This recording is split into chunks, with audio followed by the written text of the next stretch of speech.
খবরের ব্যবসায় শুরু হয়ে গেল তোলপাড়। অপরাধের সাথে লড়াই করা সাংবাদিক নিজেই হলো শিকার। একটা লোকাল টিভি নেটওয়ার্কের স্ট্রিঙ্গার সাংবাদিকের হত্যাকাণ্ড বেশ শোরগোল তুলেছিল। পুলিশ ইনভেস্টিগেশন এটাকে বেশ কিছুদিন পর্যন্ত একটা পুরনো ব্যক্তিগত শত্রুতা বলে ভাবতে থাকে, কিন্তু সত্যের সেনানীর হত্যার সত্যতা অন্য কিছুই ছিল। দেখব এই কেসের দ্বিতীয় তথা শেষ ভাগ। ক্রাইম পেট্রোল সতর্ক। অনুরাগ প্রধান একটা লোকাল টিভি নেটওয়ার্কের স্ট্রিঙ্গার সাংবাদিক ছিল, যাকে এক রাতে হত্যা করা হয়। পথ চলতি এক ব্যক্তি অনুরাগের বাড়ির লোকেদের ফোন করে খবর দিয়ে দেয়। অনুরাগের মা, বাবা, স্ত্রী আর দুই ভাই পুলিশকে বলে যে তাদের কোনো এক দুঃসম্পর্কের আত্মীয় চিন্তন প্রধানের উপর সন্দেহ আছে, যার সাথে তাদের পুরনো শত্রুতা ছিল, আর সম্প্রতি চিন্তন তাদের প্রাণে মেরে ফেলার হুমকি দিয়েছিল। হত্যার পর থেকে চিন্তন নিরুদ্দেশ। অনুরাগের দাদা সুরেশ, যে হাইকোর্টের অ্যাডভোকেট, সে বলে যে চিন্তন তাকে হিংসা করে, কেননা সে হাইকোর্টের উকিল, আর সেখানে চিন্তন এখনো পর্যন্ত কিছু করে উঠতে পারেনি, আর চিন্তন গুন্ডামিও করে বেড়ায়। পুলিশ অনুরাগ প্রধানের কলিগদের সঙ্গেও কথা বলে। তাদের মধ্যে থেকে গিরিশ চৌহান নামের এক সাংবাদিক পুলিশকে জানায় যে অনুরাগের কারোর সাথে প্রফেশনাল শত্রুতা হওয়া অসম্ভব, আর তাই এটা হয়তো কোনো ব্যক্তিগত বিষয় হতে পারে।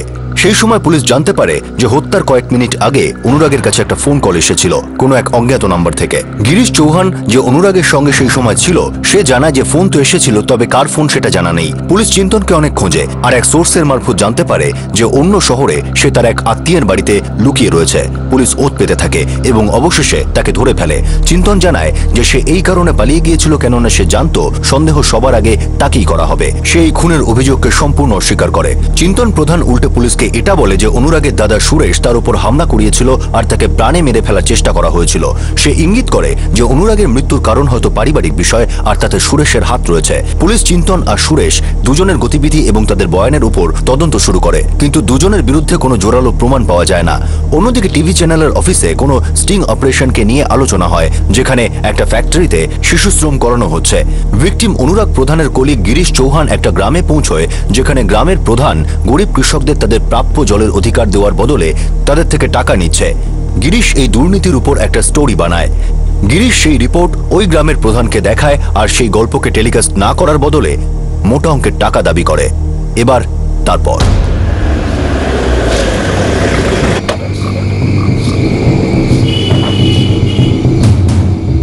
এটা সার্ভিস প্রোভাইডারের থেকে পাওয়া গেছে। এই নাম্বারটা তোমার দোকান থেকে বিক্রি হয়েছে। তাড়াতাড়ি বলো কাকে বেচেছিলে। দেখে বলছি স্যার।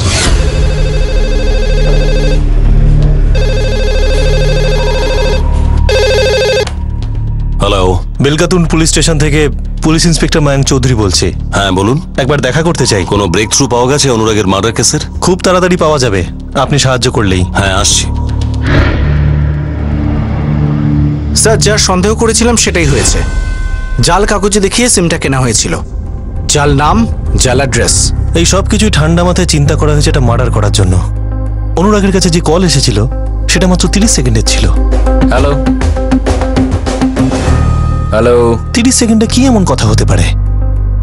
ফোন কলের পরে অনুরাগ বাড়ি ফিরছিল নাকি অন্য কোথাও? স্যার, এটাও তো হতে পারে ওই কলটা শুধুমাত্র এই কারণেই করা হয়েছিল যে অনুরাগের এক্সাক্ট লোকেশন জানা যায়।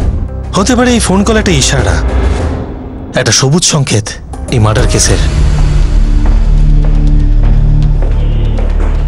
মিস্টার মেহরা, আপনার একজন করেসপন্ডেন্ট হলো গিরিশ চৌহান। ওর আর অনুরাগ প্রধানের মধ্যে কি কোনো শত্রুতা ছিল? এমন কিছু ছিল না। কেন, আপনি গিরিশের সন্দেহ করছেন? সন্দেহ তো আমরা ছায়াদের উপরে করি মিস্টার মেহরা, যাদেরকে দেখাও যায় না। আপাতত আমরা এই খবরটা পেয়েছি যে অনুরাগ প্রধানের খুনের পেছনে চিন্তন প্রধানের সাথে শত্রুতার সম্পর্ক নেই, বরং এতে একটা গভীর চক্রান্ত আছে। দেখুন, গিরিশ অনুরাগের মতনই একজন স্ট্রিঙ্গার আর সিনিয়রও। আর স্ট্রিঙ্গারদের মধ্যে তো নিজেদের কম্পিটিশন থাকেই, কিন্তু দুজনের বিট একেবারে আলাদা। এরা দুজন একসাথে কখনো কাজ করেনি? একসাথে তো কাজ করেনি, কিন্তু একে অন্যের এরিয়াতে কাজ করেছে। কিভাবে? আসলে 6 মাস আগে অনুরাগ ধিনিপুর বিট কভার করত আর গিরিশ বেলগাটুন্ড কভার করত। তো আমি এদের দুজনের বিটস চেঞ্জ করে দিয়েছিলাম। কেন? ও আসলে মিস্টার মেহরা, গিরিশ চৌহান আর অনুরাগ প্রধানের বিটস চেঞ্জ করার পেছনে কারণ কি ছিল? দেখুন, আসলে আমার কাছে গিরিশের এগেইনস্টে কমপ্লেন এসেছিল। হ্যালো, মেহরা কে বলছেন? নিজের নাম তো আমি বলবো না, কিন্তু আপনার কাজের খবর দিতে পারি। কোন কথাটা? এটা আপনি জানেন যে কিছু খবর কভার তো হয়, কিন্তু সেটা আপনার অফিস অব্দি পৌঁছয় না। কে করছে এসব? গিরিশ চৌহান সালা ডবল গেম খেলছে। পরিষ্কার করে বলুন। গিরিশ চৌহানের বিট কোনটা? বেলকাটুন্ড? আগে হ্যাঁ, বেলগাটুন্ড। এখানে এই বেলগাটুন্ডে একটা নয়, অনেকগুলো ঘাবলা হচ্ছে, আর প্রত্যেকটা ঘাবলা ব্রেকিং নিউজ হতে পারে। এই গিরিশ চৌহান নিউজ তো জোগাড় করে, কিন্তু সেই নিউজ আপনার অফিসের এডিট রুম অব্দি যায় না। তাহলে অনেক কি করে যাবে? তাহলে নিউজগুলোরও কি করে? ও উল্টো স্টিং করে। ও সেই লোকগুলোকেই এই স্টিং দেখায় যাদের ওপর ও স্টিং করে, আর তারপর তাদের থেকেই টাকা হাতায়। সালা 1 নম্বরের কারাপ্টেড এই গিরিশ চৌহান। এই কথাটার কি প্রমাণ আছে? আপনি নিজের চোখকে তো বিশ্বাস করবেন। এক্ষুনি একটা এমএমএস পাঠাচ্ছি, নিজেই দেখে নিন।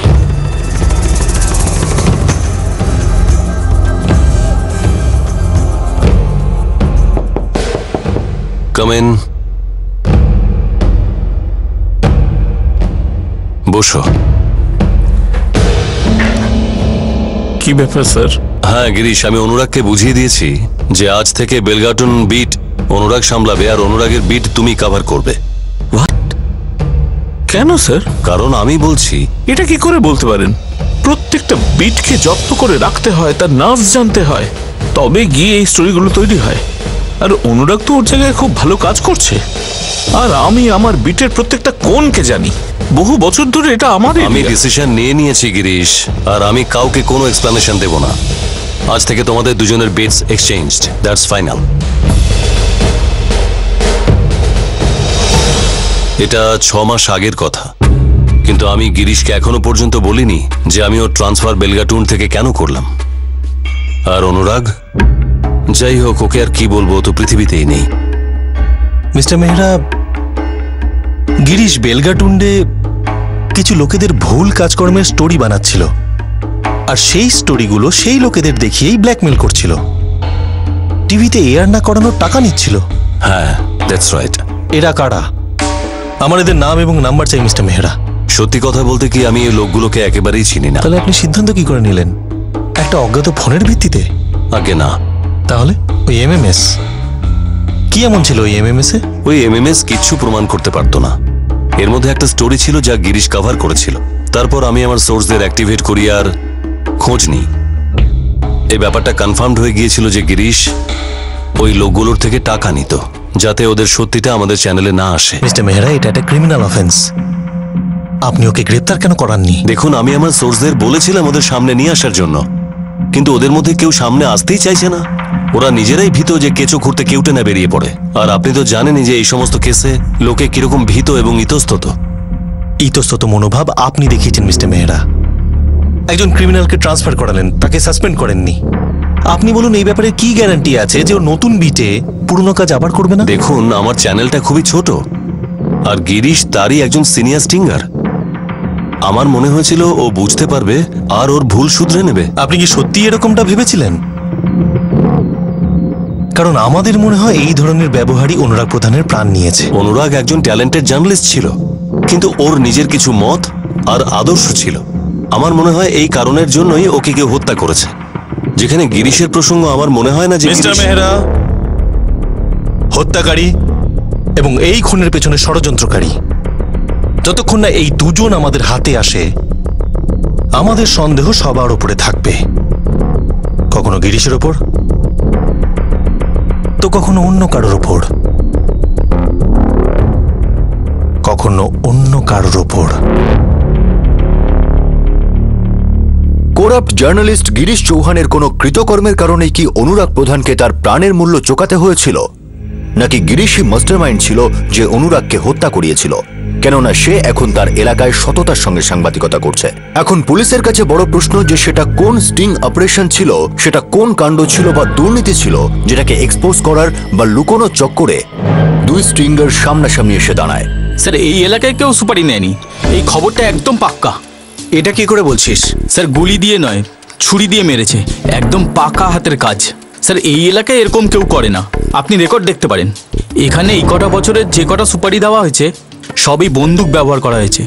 হ্যাঁ, আসলে আমার ভাইয়ের মার্ডার কেসটা কি আদৌ কিছু এগোলো? প্রোগ্রেস হয়েছে, কিন্তু খুব কম। সে তো হবেই। আপনারা যবে থেকে লাইন অফ ইনভেস্টিগেশন চেঞ্জ করেছেন তবে থেকে আপনারা ভুল করছেন। আমি এখনো বলছি, আপনারা চিন্তন প্রধানকে আরো একবার ইন্টারোগেট করুন, আপনারা সব জানতে পারবেন। আচ্ছা, একটা কথা বলুন, যে অনুরাগ তো আপনাকে সবকিছু বলতো, তাই না? বুঝলাম না। মানে ও কি ধরনের স্টোরি করছিল, কাদের কাদের এক্সপোজ করছিল, কেউ হুমকি দিয়েছিল, এরকম কিছু কথা বলেছিল? না, ও নিজের জার্নালিজমের কাজের কোনো কথা আমাকে বলতো না। দেখুন, আমরা দুই ভাই হওয়া সত্ত্বেও সরকারি কন্ট্রাক্ট নিতাম, কিন্তু ও কখনো আমার কাজে নাক গলায়নি, আর না আমি ওর কাজে। আচ্ছা, এই গিরিশ চৌহান আর অনুরাগের ভেতর কি কোনো শত্রুতা ছিল? দেখুন ইন্সপেক্টর, আমাদের সব থেকে বেশি শত্রুতা চিন্তন প্রধানের সঙ্গে। ও আমাদের সব থেকে বড় শত্রু। ওই সমস্ত প্ল্যানটা করে অনুরাগকে খুন করেছে। এই গিরিশ চৌহান টোহান বলে আপনারা সময় নষ্ট করছেন।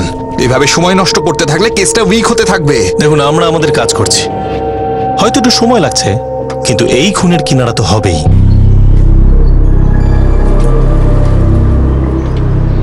গিরিশবাবু, একটু কথা ছিল।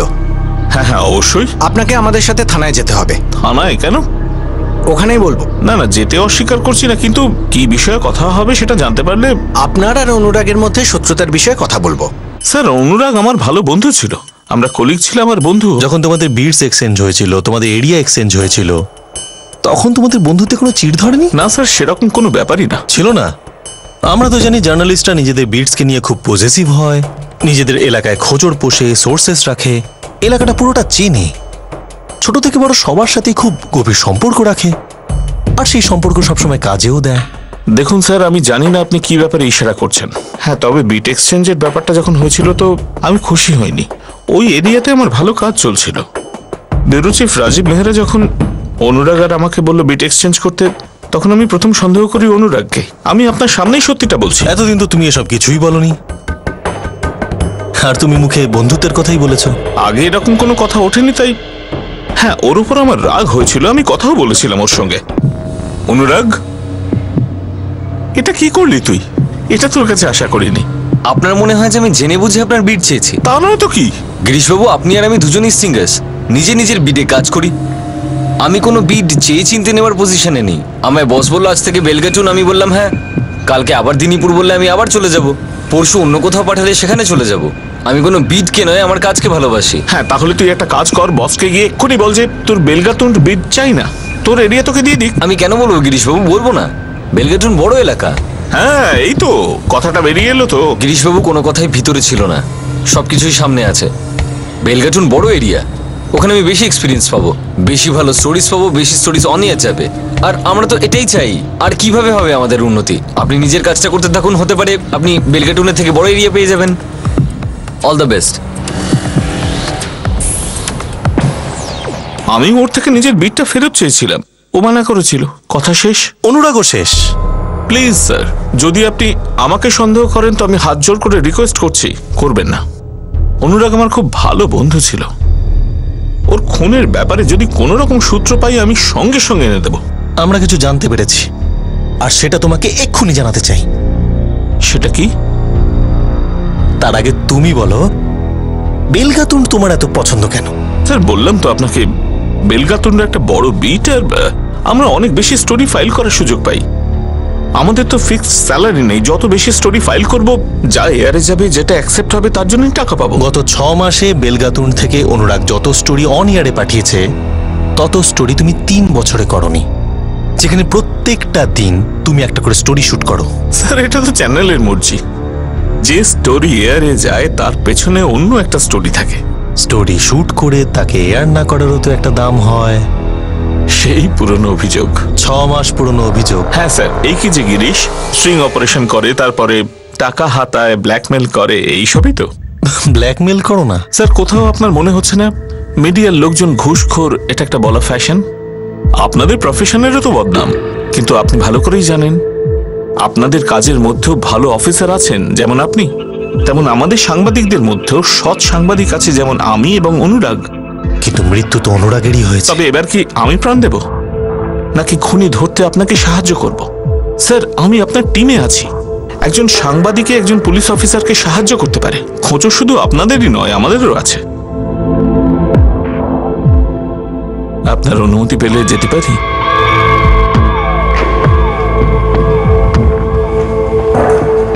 স্যার, আমাদের কোম্পানির সিম কার্ড নাম্বার 44456734 একটা লোকাল হ্যান্ডসেট ইউজ হচ্ছিল। ওই ফোনের IMEI নাম্বার বলতে পারবেন? IMEI নাম্বার হলো 6XHI897867YU। স্যার এই ইনফরমেশনটা আমি আপনাকে SMS ও করে দিয়েছি। আপনাদের কোম্পানির সিম কার্ড কি এখনো ওই সেটে ব্যবহৃত হচ্ছে? না স্যার।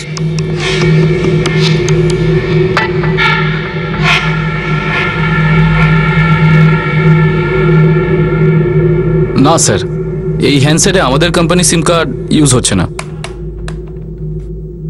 PSI ত্রিবেদী বলছি, বেলগাটন পুলিশ স্টেশন থেকে। IMEI number 6XHI897867YU। এই ফোনে কি আপনাদের সিম কার্ড ইউজ হচ্ছে? এই হ্যান্ডসেটে আমাদের কোম্পানির সিম কার্ড গত 2 মাস আগে পর্যন্ত অ্যাক্টিভেট ছিল। নাম্বার আর ওনারের ডিটেলস বলতে পারবেন?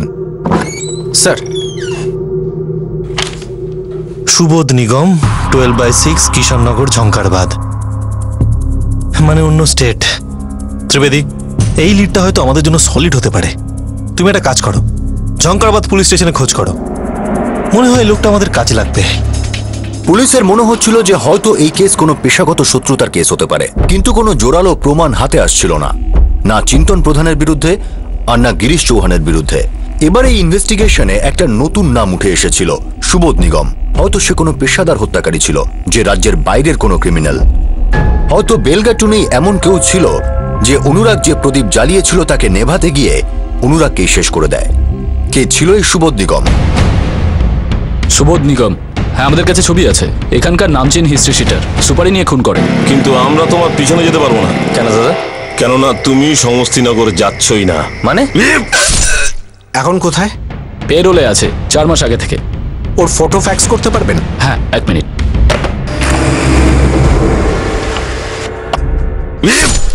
সুবোধ নিগম, ঝঙ্কারবাদের পেশাদার ক্রিমিনাল। হয়তো অনুরাগকে মারার জন্য কেউ একে সুপারি দিয়েছিল। মানে অনুরাগ কারুর পথের কাটা হয়েছিল? একদমই। বা হয়তো অনুরাগ এমন কিছু খুঁজে পেয়েছিল যে সেটা সেই লোকটা বা সেই মহিলার সমস্ত রাস্তা বন্ধ করে দিতে পারত। গ্লোবাল নিউজের সর্বশেষ এবং সবথেকে চাঞ্চল্যকর খবর আপনারা দেখবেন ব্রেকের পরে। ব্রেক হচ্ছে, এবার তো খেয়ে নাও। আরে আমার স্টোরিটা দেখাবে, তারপরে খাচ্ছি প্লিজ। গ্লোবাল নিউজে আপনাদের সকলকে স্বাগত। আজকে স্পেশাল রিপোর্টে দেখুন কিভাবে একটা 12 বছরের বাচ্চা মেয়ে তার ভাইকে কোবরার হাত থেকে বাঁচালো। হ্যাঁ বলছি, আজকেও আমার স্টোরিটা এলো না। না, কাল রাতে বলা হয়েছিল যে আজকে ব্রেকিং নিউজে আসবে, তারপরে সকালে বলা হলো যে আজকে স্পেশাল বুলেটিনে আসবে। আচ্ছা ঠিক আছে, কাল সকালবেলার ফার্স্ট টেলিকাস্ট হলে সেটাই সই। Thank you.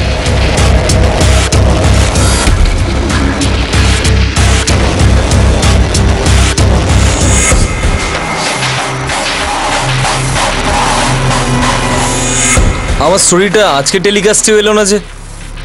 হ্যাঁ আমি পুরো শোটা দেখেছি, আজও আসেনি। আরে আমি কি জানতে পারি হচ্ছেটা কি? স্টোরিটা কি আসবে আদৌ নাকি না? ত্রিবেদী, এই সুবোধ নিগমকে খুব তাড়াতাড়ি অ্যারেস্ট করতে হবে। খুনি বাইরে থেকে এসেছিল, মানে এই মার্ডারটা খুব প্ল্যান করে করা হয়েছে। স্যার, বাইরে থেকে খুনিকে নিয়ে আসা হয়েছিল, তার মানে তো এলাকার কোথাও না কোথাও সে থেকেছিল, কম করে হলেও 2 দিন। নাম সুবোধ নিগম, হয়তো ওখানে অন্য নামে ছিল। তাহলে হুলিয়া চেঞ্জ করেছিল? দরকার হয়নি হয়তো, অন্য রাজ্যের, তাই চিনে ফেলার প্রশ্নই ওঠে না। ঠিক আছে স্যার, আমি খোঁজ নিচ্ছি। এই এলাকার প্রত্যেকটা লজ চেক করবি। ওকে বিশেষ সুপারি দিয়ে এখানে কেউ খুন করার জন্য এনেছিল, আর কাজ শেষ করেই হাওয়া হয়ে গেছে। আপনাদের কি কখনো এরকম মনে হয়েছিল যে অনুরাগের মার্ডারের আগে, মানে বলতে চাইছি 1-2 দিন আগে, অনুরাগ কোনো ব্যাপার নিয়ে খুব চিন্তিত ছিল, খুব বেশি টেনশন করছিল, কোনো বিশেষ একটা নিউজ সে পেয়েছিল, কিছু একটা? না তো, এটা মারা যাওয়ার আগের ঘটনা। ও বাড়িতে আসতো, খবর দেখতো, আর তারপর অস্থির হয়ে পড়তো। কি নিউজ দেখতো? জানি না, 8টা 8:30 নাগাদ ও খবর দেখতে বসতো, তারপর অস্থির হয়ে বাইরে বেরিয়ে যেত। নিজে রিপোর্টার ছিল তো, নিউজ তো দেখবেই, তাই না? না স্যার, হয়তো ওটা অন্য কিছু ছিল। ও তো 9টা 9:30টার সময় বাড়ি আসতো, কিন্তু ওই কটা দিন 7টা 7:30টায় বাড়ি এসে ও টিভি নিয়ে বসে পড়তো, কারোর সঙ্গে কোনো কথাই বলতো না, যেন ওর কোনো একটা নিউজের অপেক্ষা ছিল। অনুরাগের স্ত্রী বলছে যে সে কোনো নিউজের অপেক্ষা করত। পুরো 1 সপ্তাহ সে টিভির সামনে বসেছিল নিউজের অপেক্ষায়। কোনো স্টিং অপারেশন হবে স্যার, বা হয়তো কোনো বড় নিউজ, বড় স্টোরি, ব্রেকিং নিউজ কোনো।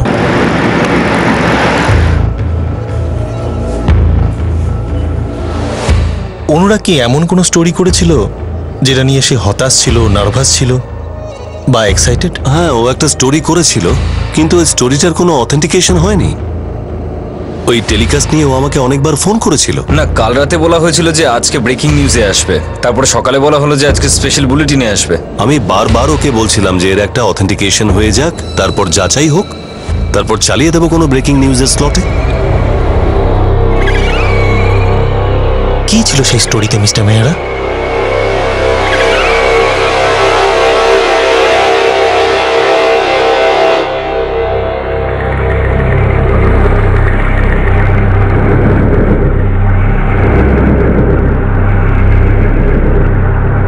এত ছোট ছোট বাচ্চারা, এদের তো স্কুলে যাবার কথা। শিশু শ্রম কিন্তু পুরোপুরি বেআইনি। একদমই তাই। আমি এই স্টোরি মানে এই কভারেজকে অথেন্টিকেট করতে চাইছিলাম। কেন? আপনার কি মনে হয় ফুটেজটা নকল? না না, সেরকম ব্যাপার নয়।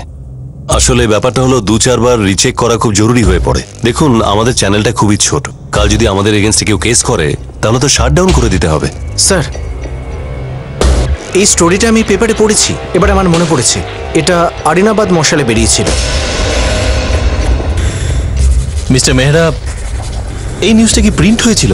হতে পারে, কারণ অনুরাগ কোনো খবরের কাগজের হয়েও লিখত। প্লাস্টিক প্যাকেজিং ফ্যাক্টরিতে শিশু শ্রম চলছে। আমার তো এই ফুটেজটাকে খুব জেনুইন মনে হলো। স্যার, এই ব্যাপারে নিউজ এডিটরের সাথে কথা হয়েছে। এটা অনুরাগই লিখেছিল আর ওনারাই ছেপেছিলেন। এই ফ্যাক্টরির মালিকের তো খুব টেনশন হওয়ার কথা। ওই ফ্যাক্টরির ব্যাপারেও খোঁজ নিয়েছি। মালিকের নাম আতিশ সিং। এখন এই আতিশ সিংকে যদি আমরা একটু আপ্যায়ন করি কেমন হয় বলো তো?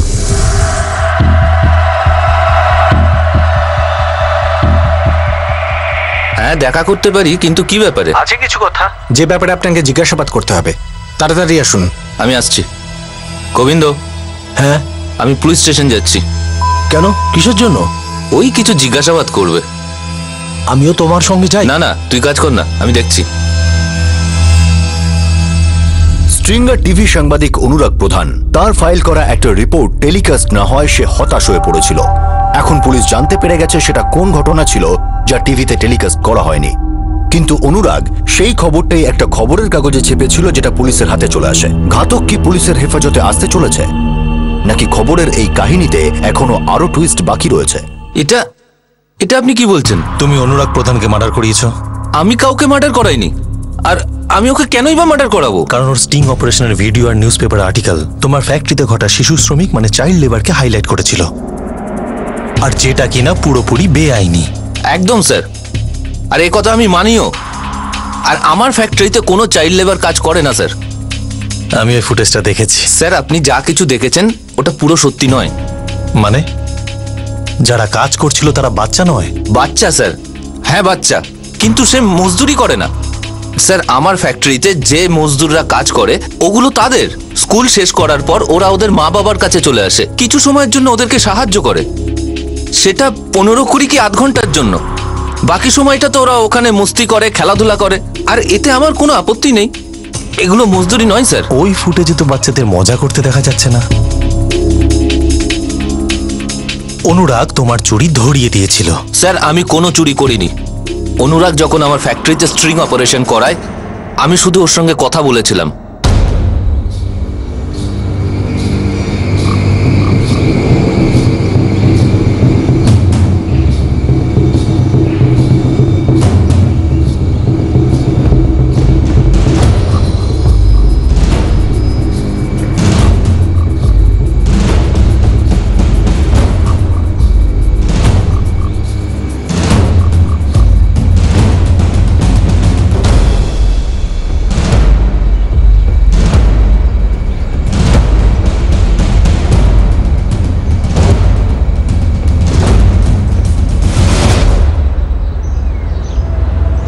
আরে বাচ্চারা, দাঁড়াও দাঁড়াও দাঁড়াও দাঁড়াও দাঁড়াও, 1 মিনিট এদিকে আসো।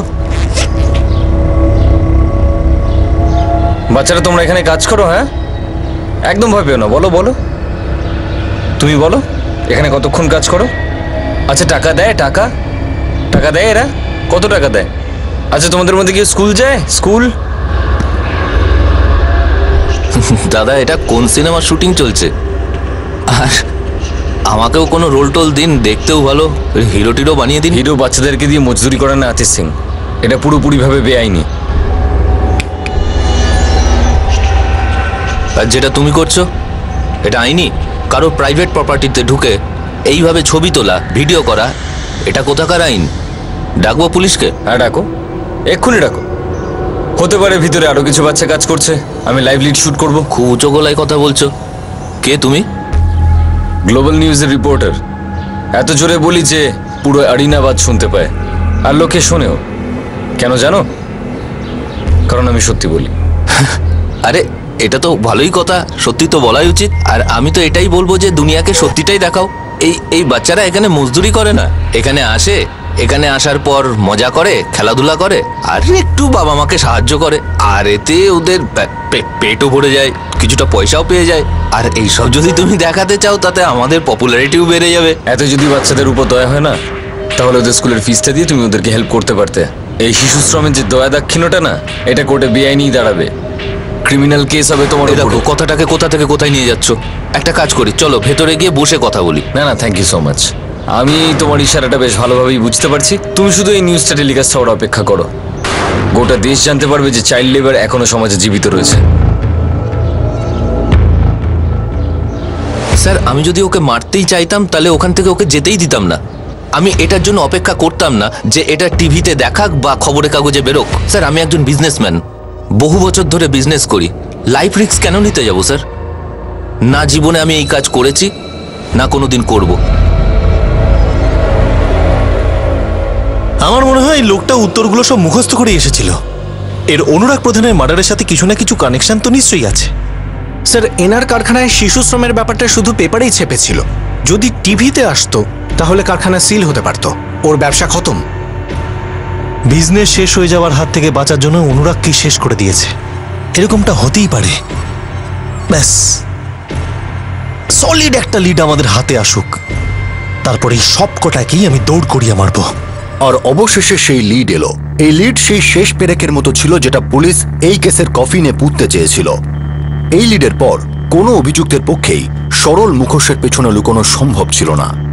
কিন্তু এই লিড যাও বা এলো, তাও রহস্যের মোড়কে। স্যার, সুবোধ একটা লজে ছিল, রেইনিফিল্ড লজ। একা ছিল কি ওখানে? না স্যার, আরো দুজন ছিল। স্যার, সুবোধ এখানে নাম বদলে উঠেছিল। এখানেও অজয় রাঠোর নামে ছিল, কিন্তু ওই ছিল। লোকেরা ওর ছবি চিনতে পেরেছে। কদিন ছিল? অনুরাগ প্রধানের মার্ডারের পরদিনই ওরা সকালে বেরিয়ে যায়।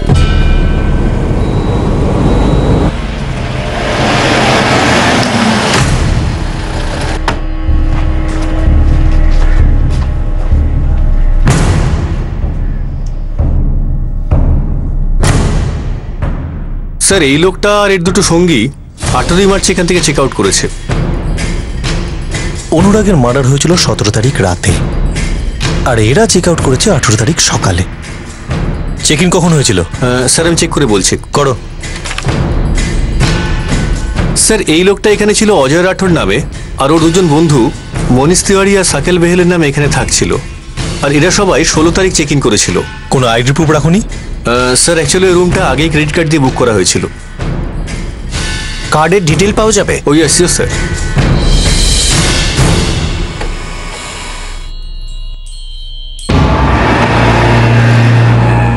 গোবিন্দ পুরোহিত, কমন ট্রাস্ট ব্যাংকে অ্যাকাউন্ট। স্যার, এই গোবিন্দ পুরোহিত আতিশের বিজনেস পার্টনার। কে সুবোধ নিগম? আমি এই নামে কাউকে চিনি না। হিস্ট্রি শিটার, পেশাদার খুনি, যে জার্নালিস্ট অনুরাগ প্রধানের মার্ডার করেছে। দেখুন, আমি একজন সম্মানীয় বিজনেসম্যান, ক্রিমিনালদের সঙ্গে কেন সম্পর্ক থাকবে? এই হলো তোমার ক্রেডিট কার্ডের ডিটেল। রেনিফিল্ড লজে তোমার ক্রেডিট কার্ড থেকে দুদিনের জন্য বুক করা হয়েছিল। সুবোধ নিগম আর দুদিনের জন্য সেখানে ছিল। দ্বিতীয় দিন রাতে তারা অনুরাগ প্রধানের মার্ডার করে, আর তারপরের দিন চেক আউট করে। এই ক্রেডিট কার্ড থেকে তুমি পেমেন্ট করেছিলে, নাকি তোমার ক্রেডিট কার্ডে কোনো অদ্ভুত শক্তি আছে যে নিজে নিজেই ট্রানজাকশন করে?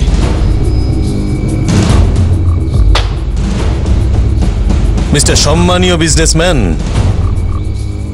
জানো তোমার সাথে আমরা এখন কি করব? আমরা তোমাকে অনেক সম্মান এবং আদর করে উল্টো ঝোলাবো, তারপর ডান্ডা দিয়ে তোমার হাড় ভাঙবো, ধীরে ধীরে এক একটা করে। কিন্তু ঘাবড়িও না, তোমাকে অজ্ঞান হতে দেব না। জল খাওয়াবো, ফের পেটাবো, আর ততক্ষণ পেটাবো যতক্ষণ না তুমি সত্যিটা গড় গড় করে আমাদের না বলো। দেখুন দেখুন আমি ওই রুম বুক করেছিলাম, কিন্তু কার জন্য করেছিলাম সত্যি আমি জানি না। আমি তো শুধু একজন পার্টনার বিজনেসে আতিশ সিং এর, ওর কথাই রুম বুক করেছিলাম। ত্রিবেদী, তুলে আনো বেটাকে। কিন্তু মনে রেখো, সেও এর মতোই সম্মানীয় বিজনেসম্যান। ছাড়ো ছাড়ো আমাকে। কি কি কি কি করছেন আমার সঙ্গে? কেন কেন কেন এনেছেন এখানে? হ্যাঁ, আসুন আতিশ বাবু, প্লিজ ঢুকে পড়ুন। কেন কেন কেন কেন ঢুকবো? হ্যাঁ, কি মানেটা কি এর? দেখুন আতিশ বাবু, যখনই আপনি বস্তার ভেতর পুরোপুরি ঢুকে যাবেন, আমরা বস্তার মুখটা বন্ধ করে দেব, তারপর ডান্ডা দিয়ে খুব মন দিয়ে আপনাকে পেটাবো, ঠিক যেমন ভাবে আপনার পার্টনার গোবিন্দকে পিটিয়েছিলাম। যখনই পিটানি খেয়ে ওর দুটো হাড় ভেঙে গেল, ও আপনার নাম বলে দিল। এখন একটাই চিন্তার ব্যাপার যে আপনি এবার কার নাম বলবেন। দেখুন, আপনি আমাকে এইভাবে ভয় দেখাতে পারেন না। চেনেন না আমাকে? আমার হাত অনেক দূর পর্যন্ত, ওপর পর্যন্ত যাবো। ছেড়ে দিন, ছেড়ে দিন, বলছি বলছি বলছি, আমাকে ছেড়ে দিন, ছেড়ে দিন, ছেড়ে দিন, আমার ছেড়ে দিন, বলছি বলছি বলছি বলছি বলছি। রিল্যাক্স। মুচাই, চেয়ারটা দাও তো।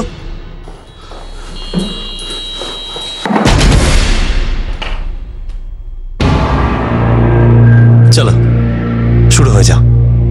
আমি ওকে অনেক বুঝিয়েছি, ওকে বলেছিলাম ও যা চাইবে আমি তাই দেবো, ওকে যত চাইবে তত দেবো, কিন্তু ও আমার একটা কথাও শোনেনি। আমি ওকে বলেছিলাম যে আমার ব্যবসা বরবাদ না করতে, কিন্তু অনুরাগ প্রধান আমার কোনো কথা শুনতে চাইনি। ভাই, তুই কেন বরবাদ করছিস আমাকে? বরবাদ ওই বাচ্চাগুলোর জীবন হয়ে যাচ্ছে। আরে ওরা আগের থেকেই বরবাদ হয়ে আছে। অন্তত আমার এখানে কাজ করে, দুটো পয়সা পায়, দুবেলার খাবার তো জুটে যায়। ওই বাচ্চাগুলোর এই সময় স্কুলে থাকা উচিত। ওদের 4 বেলা খাবার, ভালোবাসার মমতা পাওয়া উচিত। একবেলা খাইয়ে তুমি ওদের ফিউচার বানাচ্ছ। তোর বাচ্চার ফিউচার আমি করে দেবো, তুই যা চাইবি আমি তাই দেবো। তুই একবার বল তুই কি চাস, যা চাইবি তাই দেবো। না আমি 1 নয়া পয়সা নেবো, না আমি 1 পাও পিছু হটবো। তুমি জেলে যাওয়ার জন্য তৈরি হয়ে যাও। তোকে আবারও বলছি, শোন, তুই কথাটা বোঝার চেষ্টা কর। শোন, আমার খুব টেনশন হচ্ছিল, টিভিতে ভয় পাচ্ছিলাম। গ্লোবাল নিউজের লোগো দেখলেই আমার হাত পা ঠান্ডা হয়ে যাচ্ছিল। কিছুদিন পরেও এই নিউজটা যখন এলো না, আমার মনে হলো কথাটা চেপে গেছে, বেঁচে গেলাম।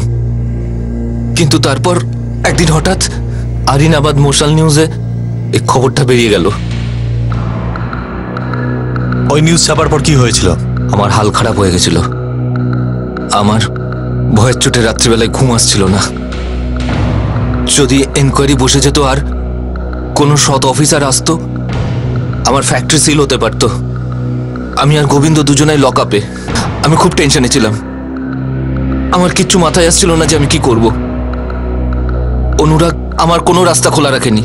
সেই জন্য তুমি কন্ট্রাক্ট কিলার সুবোধ নিগমকে সুপারি দিয়ে অনুরাগকে খুন করিয়ে দিলে। আমার কাছে আর কোনো উপায় ছিল না।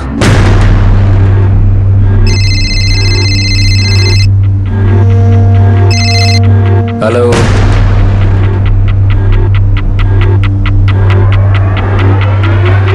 এই হলো অনুরাগ প্রধান। বড্ড পাখা গজিয়েছে ওর। আমরা পাখা কাটি না, পুরো পাখিটাকেই কেটে ফেলি। সুবোধের সাথে কিভাবে আলাপ হয়? কে করিয়ে দিয়েছিল? ওর সাথে তোমার কোথায় দেখা হয়, কিভাবে দেখা হয়, আর কে দেখা করিয়েছিল? আপনি ডান্ডা নামান, ডান্ডা নামান। আমি বলছি আপনার কাছে একটা রিকোয়েস্ট আছে। আমার একটা কথা শুনবেন? কি বলো? অনুরাগ প্রধান তো আর দুনিয়াতেই নেই, আর ও ফিরেও আসবে না, কিন্তু আমরা তো এখনো আছি। আমরা যদি একটু বুদ্ধিমানের মতো কাজ করি, যদি কোনো একটা অঙ্ক আমরা ঠিক করে নিই যেটাতে আপনারা সবাই খুশি হবেন। ঘুষ খাওয়াতে চাইছো? না না না, আমি ঘুষ দিচ্ছি না। এটাকে আপনি যা কিছু ভাবতে পারেন, ফিস ভাবতে পারেন, বোঝাপড়া হিসেবে, কনসালটেন্সি। ঘুষ দিবি তো ঘুষই খাবি, আর মিথ্যে বললে জুতো খাবি, আর যদি জোর দেখাস তাহলে ডান্ডা খাবি। ওঠ ওঠ। আমাকে ঘুষ দিবি ভেবেছিলি? এই ঘুষের রাস্তা দিয়ে তোকে সোজা জেলে ঢোকাবো। আর সেই রাস্তায় কোনো সিগন্যাল পড়বে না। স্যার, সুবোধের খোঁজ পেয়ে গেছি। ও ওর গ্রামে লুকিয়ে আছে। নিয়ে এসো শালাকে। আর একটা কথা স্যার, কি? এই সুবোধের ফোন রেকর্ডস আমি চেক করেছি, যেটা 2 মাস আগে বন্ধ হয়ে গেছিল। ও ওই নাম্বার থেকে গ্লোবাল নিউজের গিরিশ চৌহানের সাথে বহুবার কথা বলেছে।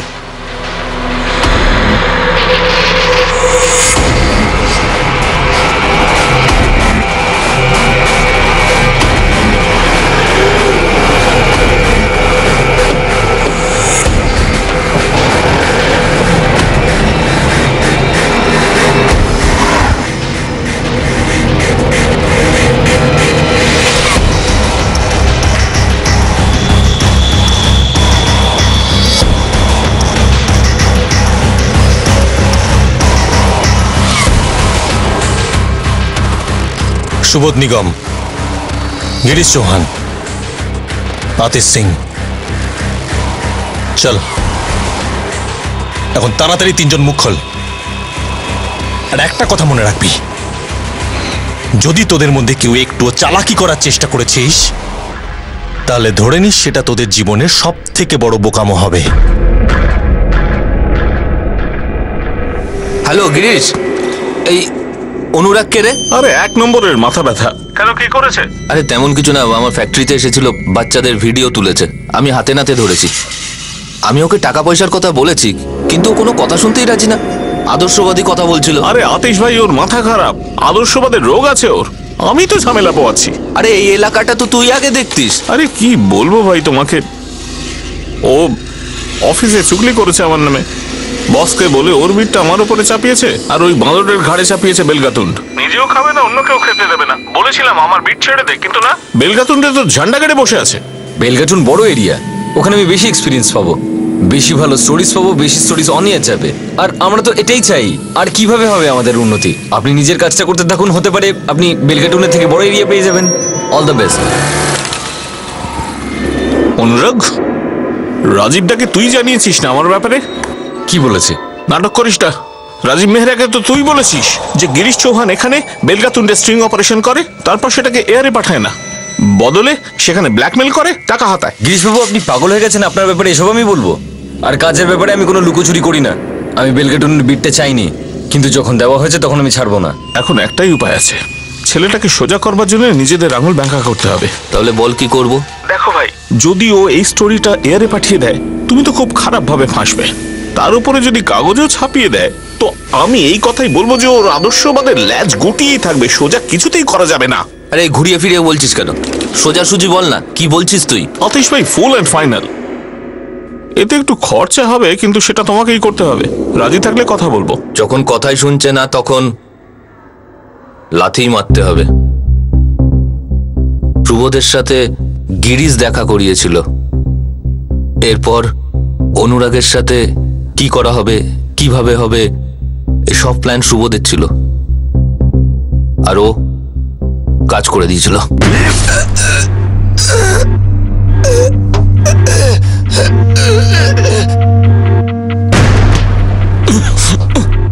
তোর উপর তোমার প্রথম থেকে সন্দেহ ছিল। অনুরাগ তোর বিট নিয়ে নিয়েছিল, তাই তোর উপরে কামাই বন্ধ হয়ে গেছিল, যেটা তুই রিভার্স স্টিং অপারেশন করে লোকেদের থেকে হাতাতিস। প্রয়োজন ছিল স্যার, টাকার প্রয়োজনটা মানুষকে ভেতর থেকে কুড়ে খায়। দুনিয়ায় যখন সবকিছুই বিক্রি হয়, তাহলে খবর নয় কেন? আপনার কি মনে হয় রোজ রোজ স্ট্রিং অপারেশন দেশ শুধরে যাবে? প্রতিদিন প্রত্যেক ঘন্টায় এত কাণ্ড এক্সপোজ হচ্ছে কোনো না কোনো ক্যামেরাতে। এক্সপোজারের কোনো মানে নেই স্যার। ক্যামেরা ব্যাস হাতিয়ার হয়ে উঠেছে বদলা নেবার। করাপশন তো শেষ হবে না। এত কিছু ঘোটালা, স্ক্যাম প্রত্যেক দিন টেলিভিশনে দেখানো হয়। আজ পর্যন্ত কোনো কনভিকশন হয়েছে? যদি কোনো ছোটখাটো মাছ ফেঁসে যায়, সেক্ষেত্রে সেটাও বেরিয়ে যায়। কিন্তু তুই পারবি না। এত তাগড়া চার্জশিট বানাবো তোদের 3 জনের বিরুদ্ধে, যে সারা জীবনের জন্য জেলের কাল কুঠুরির ভেতর একটাই মন্ত্র জপতে থাকবি, যে ক্রাইম নেভার পেস, অপরাধ কোনোদিনই ক্ষমা করে না। অ্যাডভোকেট সুরেশ প্রধান, আমাদের ইনভেস্টিগেশন সম্পূর্ণ হয়েছে, আর যার উপর আপনি বারবার দোষ দিচ্ছিলেন, চিন্তন প্রধান, সে নির্দোষ, অন্তত এই কেসে। স্যার, আমাদের দুই ভাইয়েরই ব্যবসাটা ভালোই চলছিল। এই সাংবাদিকের কাজটা তো ও একটা হবি, একটা প্যাশনের মতো করতো। সত্যি কথা বলতে কি, আমি জানতাম না যে ও এত বিপদের মধ্যে জড়িয়ে পড়েছিল, আগুন নিয়ে খেলছিল। সুরেশ দাদা, অনুরাগ দাদা ফ্যাক্টরিতে যে চাইল্ড লেবারের উপর স্টোরি করেছিল সেটা এখনো অন এয়ার কেন হয়নি? জানি না, চ্যানেল তো বললো ওই স্টোরিটার ভেরিফিকেশন করতে হবে।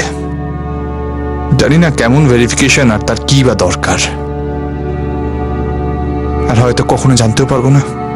কিন্তু দাদা, অনুরাগ দাদা এই স্টোরিটার জন্য নিজের জীবন দিয়ে দিল, এটা কোনো বলিদানের থেকে কম না।